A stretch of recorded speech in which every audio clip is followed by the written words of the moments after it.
సహకరించాల్సింది పోయి కాళ్ళల్లో కట్టబెట్టి కింద పడేసి ఈ చర్చనే జరగొద్దని, ఈ చర్చను తప్పుదో పట్టించాలని నిన్నగాక మొన్న మీ అందరి సమక్షంలో రైతు రుణమాఫీ రెండవ విడత దాదాపుగా 1,50,000 వరకున్న రైతులకు 6,198,00,000 విడుదల మా ఆర్థిక మంత్రి గారు ఉప ముఖ్యమంత్రి గారు చేస్తే ఆ చర్చ ఎక్కడ జరగొద్దు, రైతులకు చేరొద్దని ఒక దుర్మార్గమైన ఆలోచన రాజకీయ పాచికతోని సభను స్తంభింపజేసి ఆడబిడ్డలను అడ్డం పెట్టుకొని అక్కల్ని అడ్డం పెట్టుకొని రాజకీయం చేస్తారు అధ్యక్ష. ఇదా అధ్యక్ష?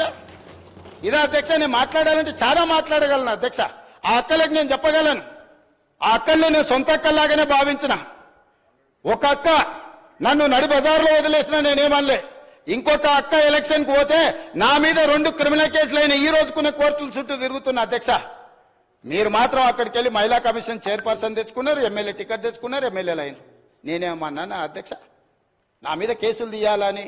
అరే తమ్ముడు నా ఎలక్షన్కి వచ్చిండు, ఆయన మీద ఎందుకు కోపం, కేసులు తీయండి అని ఎప్పుడని చెప్పిండ్రు అధ్యక్ష?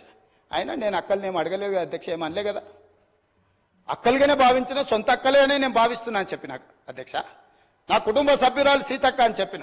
ఎంత అవమానకరంగా మాట్లాడిండ్రు అధ్యక్ష సీతక్క పట్ల. ఇవాళ సోషల్ మీడియాలో ఒక వీడియో పెట్టిండ్రు అధ్యక్ష. నేను అది చూపిస్తే సభ గౌరవం తగ్గుతుంది కాబట్టి చూపించట్లేదు.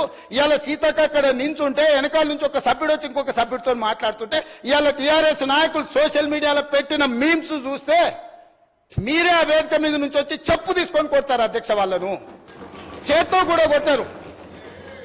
ఒక ఆదివాసి బిడ్డ, ఉద్యమాల నుంచి వచ్చిన బిడ్డ, పేదల కోసం కొట్లాడుతున్న సీతక్కను అవమానించే విధంగా ఇదేనా మీ నీతి, మీ జాతి? ఇందుకోసమేనా మీరు ఇవాళ ఇట్లాంటి రాజకీయాలకు పన్నుతారా? ఆమె దళిత, ఆమె ఆదివాసి ఆడబిడ్డ కాబట్టి ఆమెను అవమానించవచ్చా? ఇవాళ నేను అక్కలకు చెప్పదలుచుకున్న ఈ వేదిక మీద నుంచి, అక్క ఎవరి ఉచ్చులో పడి మీరు తప్పుదో పడుతుండ్రో వాళ్ళని నమ్ముకున్న సొంత చెల్లెలు తిహార్ జైల్లో ఉన్నది అక్క. సొంత చెల్లెలు తిహార్ జైల్లో ఉంది అధ్యక్ష. సొంత చెల్లెల్ని తిహార్ జైల్లో పెట్టి ఢిల్లీకి వెళ్ళి మమ్మల్ని లోపలేకు, మా చెల్లెలు కావాలంటే ఇంకో ఏడాది లోపల పెట్టని వేరే సారాలు చేసుకున్న నీచులు అధ్యక్ష వాళ్ళు. వాళ్ళ గురించి ఏందక్క మీరు మాట్లాడేది?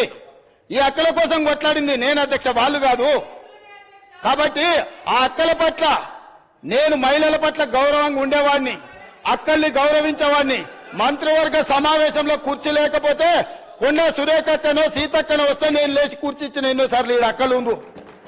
ఈ తమ్ముడిని నమ్ముకున్న అక్కలు మంత్రులై ముందు వరుసలు ఉండరా అధ్యక్ష? ఈ తమ్ముడిని నమ్ముకున్న అక్కలు మంత్రులై ఇక్కడ ఉన్నారు. ఆ దిక్కుమాల తమ్ముడిని నమ్ముకున్న అక్కల పరిస్థితి ఏముందో మీకు తెలుసు కదా అధ్యక్ష. సొంత చెల్లెలు జైల్లో ఉంది అధ్యక్ష. ఆ చెల్లె గురించి మాట్లాడారు. కానీ ఇవాళ రైతు రుణమాఫీని దెబ్బతీయడానికి, స్కిల్ యూనివర్సిటీ ఆలోచనను నిరుద్యోగ యువకులకు ఉపయోగపడకుండా అడ్డుకోవడానికి, ఇవాళ మా మాదిగల సోదరుల ఆకాంక్ష నెరవేర్చడానికి ప్రయత్నం చేస్తే సభకు రారు అధ్యక్ష. ఇంతకుముందు మా సభ్యుడు బాగా చెప్పిండు అధ్యక్ష.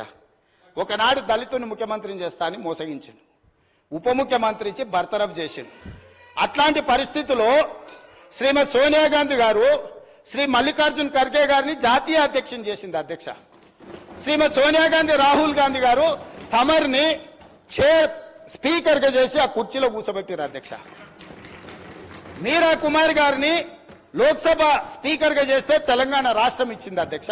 మీరా కుమారి గారు నేరెళ్లలో దళితులను కరెంటు షాకులు పెట్టి కొట్టించి సంసార జీవితానికి పనికి రాకుండా హింసిస్తే పరామర్శించడానికి మీరా కుమార్ గారు వస్తే ఎయిర్పోర్టుల్ని అరెస్ట్ చేసిండ్రు అధ్యక్ష. అది వాళ్ళ నీతి, వాళ్ళ జాతి.